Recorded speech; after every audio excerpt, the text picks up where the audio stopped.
Բարև ձեզ սիրելի հետևորդներ, այսօր եւս ցանկանում ենք կարևոր տեղեկատվությամբ կիսվել ձեր հետ։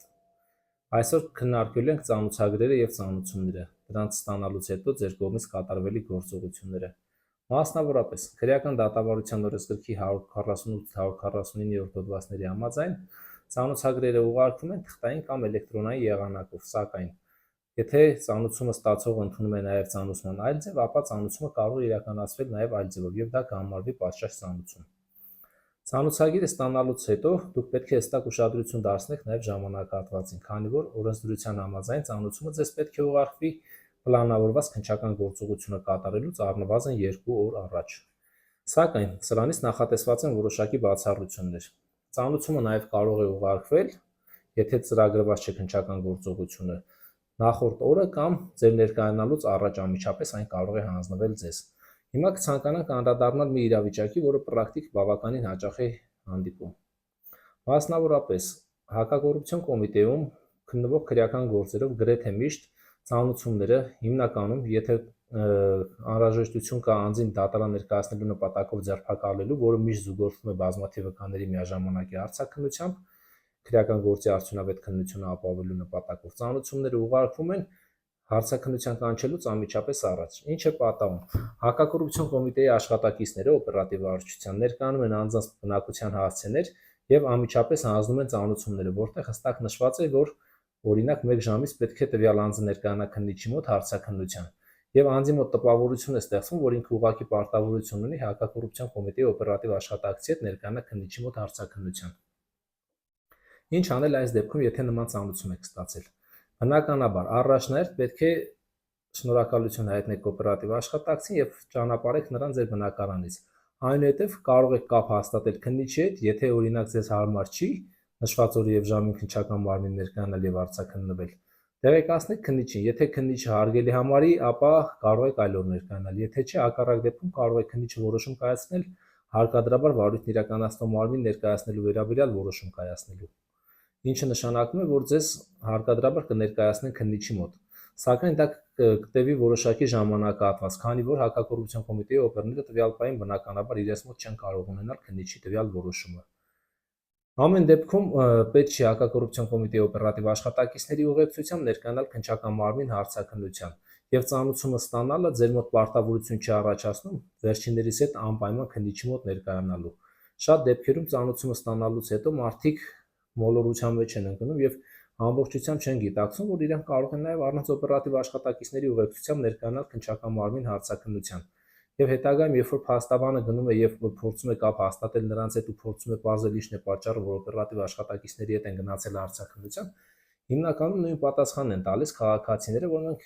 չեն գիտակցել, որ կարող ենք մենք ինքնուրույն գնանք կամ կարող ենք փաստաբանի հետ ներկայանալ հարցաքննության։ Սա տարածված գործելավոճ է, ընդ որում նշեմ, որ հակակոռուպցիոն կոմիտեի աշխատակիցները սույն դեպքում որևէ օրենք չեն խախտում եւ նրանց գործողությունները ամբողջությամբ հիմնված է օրենքի վրա։ Անդրադառնանք նաև ոստիկանության կողմից իրականացվող ծանոթություններին կամ օպերատիվ աշխատակիցների կողմից, երբ անհրաժեշտություն է առաջանում քաղաքացիների հետ որոշակի օպերատիվ աշխատանք կատարելու, ինչպես են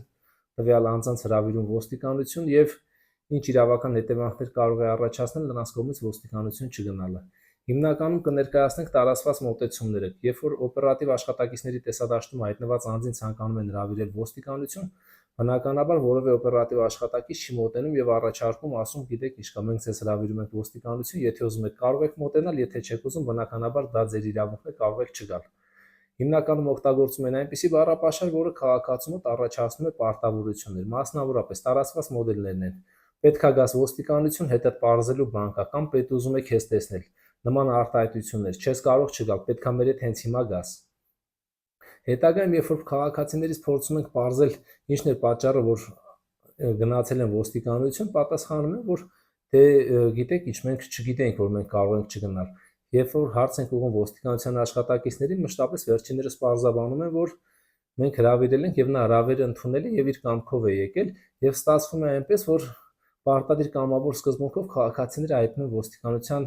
վերահսկողության ներքո եւ բնականաբար ոստիկանությունում հայտնվելուց հետո այդ ժամանակահատվածը կարող է առնվազն նաև քաշել մի քանի ժամ եւ մի քանի ժամվա ընթացքում ոստիկանության տարբեր աշխատակիցներ փորձում են օպերատիվ հարցազրույցներ ունենալ եւ իրենց հետաքրքրող տեղեկությունների պատասխանը ստանալ։ Ճնշող մեծամասնության դեպքերում չենք հանդիպել դեռևս որևէ դեպք, երբ ոստիկանության բաժիններում քաղաքացիներին բացատրվում են նրանց իրավունքները եւ լիարժեք հնարավորություն են ընձեռնում այդ իրավունքները իրացնելու։ Երբ հաճախակի քաղաքացիները նաև պատճառաբանում են, որ իրենք խոսեն փաստաբանի ներկայությամբ կամ իրենց փաստաբանն է պետք, մանիպուլյատիվ բազմաթիվ հնարքներ են կիրառում ոստիկանության աշխատակիցները, որոնցից մեկն էլ հետևյալն է. եթե դու որևէ բան չես արել, փաստաբանը քո ինչին է պետք։ Եթե փաստաբան ես ուզում, ուրեմն ինչ-որ բան արել ես։ Այսինքն այս մանիպուլյացիան հնարքի կիրառման դեպքում արդեն քաղաքացին փորձում է իր վարքագիծը համապատասխանեցնել նրան, որ այո, իրեն փաստաբան պետք չի, քանի որ ինքը որևէ բան չի արել։ Սակայն քաղաքացին ունի պաշտպանության իրավունք անկախ նրանից եւ իրավաբանական օգնության ստանալու իրավունք անկախ նրանից ինքը որևէ բան արել է, թե որևէ բան չի արել։ Հետևաբար, եթե ձեզ հրավիրում են ոստիկանության բաժին եւ օգտագործում են պարտադրանք առաջացնող բառեր՝ պետքա գաս, չես կարող չգալ, այլընտրանք դու չունես, միշտ հիշեք, որ դա հրավեր է։ Հակառակ դեպքում պետք է հարկադրաբար ոստիկանության տանելու համար անհրաժեշտ է, որ ձեզ ձերբակալեն։ Իսկ ձերբակալման դեպքում բնականաբար այս պրոցեսները ձեր հետ տեղի չեն ունենում եւ ձերբակալման իրավական ընթացակարգը մի փոքր այլ է, որ մեր հաջորդ թողարկումներում բնականաբար դրան կանդրադառնանք։ Նաև կցանկանայի անդրադառնալ քննիչների կողմից հեռախոսազանգով հարցաքննության կանչելու դեպքերին։ Մասնավորապես հաճախ է պատահում, որ քննչական մարմնից հեռախոսազանգ է ստանում եւ հեռախոսազանգով տեղեկացում ես, որ անհրաժեշտ է որևէ քրեական գործի շրջանակներում դու ներկայանաս քննչական բաժին հարցաքննության։ Նախ նշեմ, որ քննիչը հեռախոսազանգով նման պահանջ ներկայացնել չի կարող, սակայն եթե քաղաքացին ցանկանում է, այո, կարող է գնալ եւ հարցաքննվել հեռախոսազանգի միջոցով, սակայն հաճախակի են պատահում դեպքեր, երբ քննիչները հեռախոսազանգի ընթացքում նաև պարզաբանում են, թե իրենք են որոշում, երբ գաք եւ որ ժամին գաք ու որ օրը գաք։ Բնականաբար քննիչի կողմից նման պահանջ ներկայացնելը տեղեկացնում եմ ձեզ, որ իրավաչափ չէ եւ քննիչի կողմից այդ հեռախոսազանգի միջոցով այդ բովանդակությամբ զրույց ծավալելու դեպքում ձեր համար որևէ իրավական հետևանքներ չի առաջացնում եւ ամեն դեպքում դուք եք որոշում ներկայանալ քննչական բաժին հարցաքննության, թե չներկայանալ քննչական բաժին հարցաքննության։ Ճիշտ հարցաքննության հրավիրելու ձևը նախապես պետք է լինի կամ էլեկտրոնային կամ թղթային եղանակով նամակ ստանալը։ Այո, բանավոր մակարդակով կարող եք ծանոթվել, սակայն բանավոր մակարդակով ծանոթվելու դեպքում դա ձեր հայեցողությունն է եւ եթե քննիչը օգտագործում է դուք պարտավոր եք չեք կարող չգալ, ապա տեղեկացված եղեք, որ դա որևէ իրավական հետևանք ձեր համար չի կարող առաջացնել։ Եղեք տեղեկացված եւ պաշտպանեք ձեր իրավունքները։